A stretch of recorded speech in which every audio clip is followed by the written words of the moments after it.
नमस्कार प्यारे बच्चों, मैं नेहा त्रिपाठी एक बार फिर से एक नई कहानी के साथ आपके सामने आई हूँ, जिसका शीर्षक है करनी का फल। एक पेड़ पर कौ का एक जोड़ा रहता था। कुछ समय बाद कोई ने 4 अंडे दिए। कौआ कोई से बोला, देखो, कुछ दिनों में हमारे बच्चे अंडों से निकलेंगे। कितनी खुशी की बात है। कोई भी बोली, हाँ हाँ, बहुत अच्छी बात है। उसी पेड़ के नीचे एक काला सांप रहता था।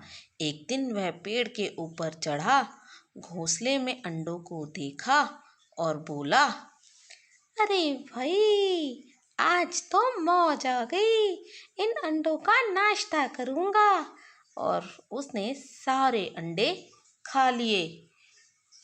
वो अंडे खाकर बहुत खुश था।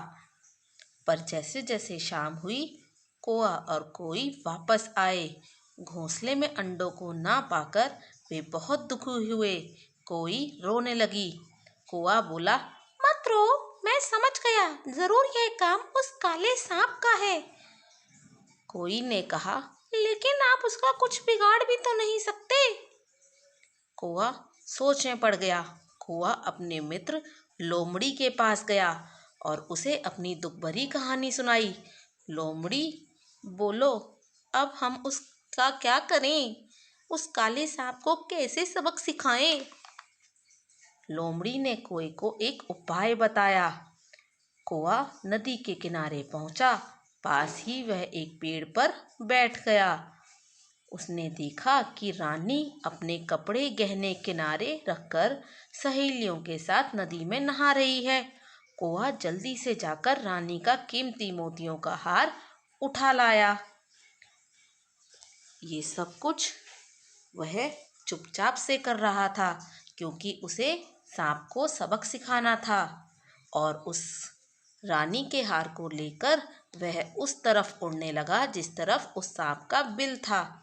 जब रानी नहाकर निकली तो उसने अपने मोतियों का हार इधर उधर ढूंढा, पर उसे कहीं नहीं मिला।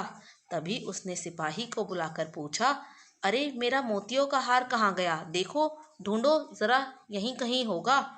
तभी एक सिपाही दूसरे सिपाही को आकर बताता है, मैंने एक कौए को रानी जी का हार ले जाते हुए देखा है। आप मेरे साथ आइए, चलो, जल्दी चलो, पहला सिपाही कहता है। और वो दोनों ही सिपाही मिलकर उस कौए के पीछे चले जाते हैं जिस तरफ वो कौआ रानी जी का हार लेकर उड़ा जा रहा था। दोनों ही सिपाही बहुत दूर तक उस कौए का पीछा करते हैं और कौआ उस रानी के हार को लेकर उस तरफ उड़ता है जहाँ पर उस सांप का बिल था। दोनों ही सिपाही सांप के बिल से जैसे ही हार निकालने लगे, वैसे ही सांप बाहर निकल आया। एक सिपाही ने सांप को मार डाला और दूसरे ने हार निकाल लिया। दूर से देख रहे कौआ कौवी बहुत खुश हुए। कौए ने कहा, अब जब तुम अंडे दोगी तो उन्हें कोई नहीं खाएगा। अब हम और हमारे बच्चे सुख से रहेंगे। और कोई ये सुनकर बहुत खुश हुई।